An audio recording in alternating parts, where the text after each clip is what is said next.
আসসালামু আলাইকুম। পটল আমাদের দেশে খুব জনপ্রিয় সবজি। আজকে পটল দিয়ে আপনাদের ভীষণ মজার একটা রেসিপি করে দেখাবো। রেসিপির নাম পটল চিংড়ি। এই রান্নাটা অনেক সহজ, নতুনরা একবার দেখলেই পারবেন। বিশেষ কোনো উপকরণ লাগবে না, বাসায় থাকা কমন মশলা দিয়েই করা যাবে। এটা দেখতেও লোভনীয়, খেতেও দুর্দান্ত। কথা না বাড়িয়ে চলুন সহজ রেসিপিটি দেখিয়ে দিই। পটল দিয়ে চিংড়ি মাছ রান্নার জন্য প্রথমে এখানে আমি পটল ও আলু নিয়েছি। দুইটা সবজি আমি খোসা ছাড়িয়ে নিয়েছি।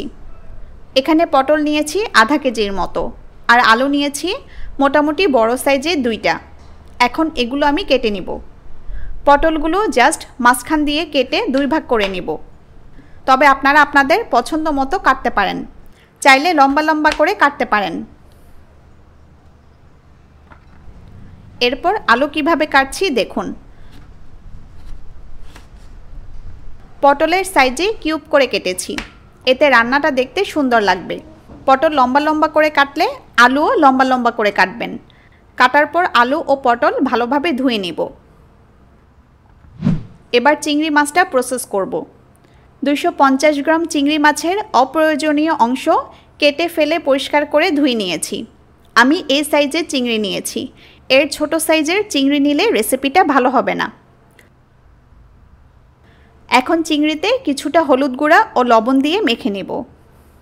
এই রেসিপিটা খেতে কিন্তু এক কথায় অসাধারণ হয়ে থাকে। রান্নাটা কিন্তু অনেক সহজ। চিংড়ি মাখা হয়ে গেলে একপাশে রেখে দিব।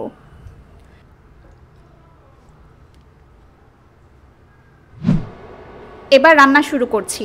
চুলা মিডিয়াম থেকে কিছুটা বাড়িয়ে রেখে একটা হাঁড়ি গরম করছি। হাঁড়ি ভালোভাবে গরম হওয়ার পর দিচ্ছি তেল।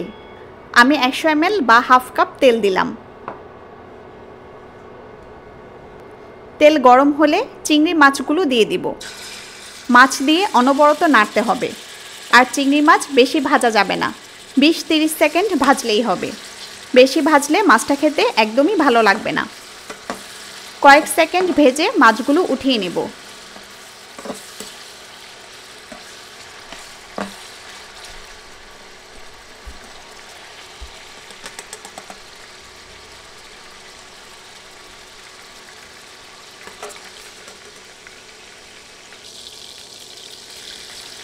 এবার একই তেলে দিচ্ছি পেঁয়াজ। দুইটা মাঝারি সাইজের পেঁয়াজ কেটে দিয়ে দিলাম। নেড়ে নেড়ে পেঁয়াজ নরম হয়ে আসা পর্যন্ত ভাজবো। 2-3 মিনিট ভাজলেই পেঁয়াজ নরম হয়ে আসবে। এখন কিছু বাটা মশলা দিব। রসুন বাটা দিলাম 1 টেবিল চামচ, আর আদা বাটা দিলাম হাফ চা চামচ। অনেকে মাছের তরকারি রান্নায় আদা বাটা দিতে চান না, তাই আদা বাটা না দিলে কোনো সমস্যা নেই। আদা রসুন বাটা কিছুক্ষণ নেড়ে কয়েক সেকেন্ড ভেজে নিচ্ছি। এরপর দিচ্ছি 1 চা চামচ হলুদ গুঁড়া, দিচ্ছি 1 চা চামচ মরিচ গুঁড়া, ধনিয়া গুঁড়া দিচ্ছি 1 চা চামচ, জিরা গুঁড়া দিচ্ছি 1 চা চামচ, সবশেষে 1 চা চামচ লবণ দিচ্ছি। এবার নেড়ে গুঁড়া মশলাগুলো ভেজে নিব। তবে এই সময় কিছুটা পানি দিয়ে দিচ্ছি, এতে মশলাগুলো পুড়ে যাবে না, ভালোভাবে কষানো যাবে।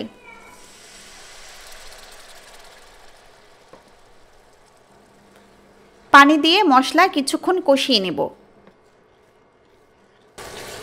1 মিনিটের মতো মশলা কষিয়ে এবার আলু ও পটল দিয়ে দিচ্ছি।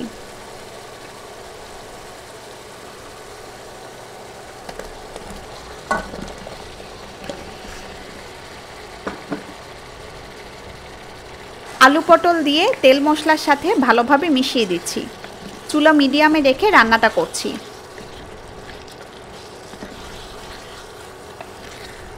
ভালোভাবে মিশিয়ে ঢাকনা দিয়ে ঢেকে রান্না করব।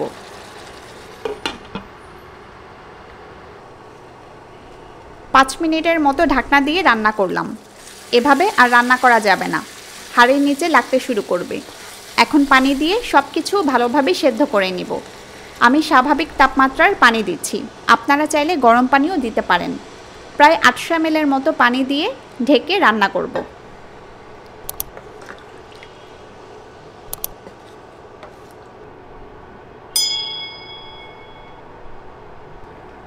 দশ মিনিট পর ঢাকনা তুলে নিচ্ছি।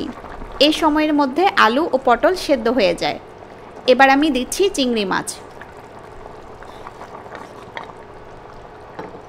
সাথে দিচ্ছি 4-5টা কাঁচামরিচ।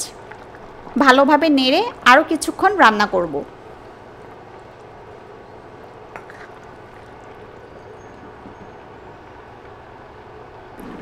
মাছ দিয়ে আরও 5 মিনিট রান্না করলাম। আমাদের রান্না শেষ। ঝোল একদম পারফেক্ট আছে, আর কমাবো না। এখন চুলা অফ করে দিব। রান্নাটা সহজ, নতুন পুরাতন যে কেউ পারবেন। এটা খেতে কিন্তু দুর্দান্ত। বাসায় ট্রাই করলে জানাবেন কেমন হলো। আরও কী কী রেসিপি চান তাও জানাতে পারেন। সবাই ভালো থাকুন, সুস্থ থাকুন। আল্লাহ হাফেজ।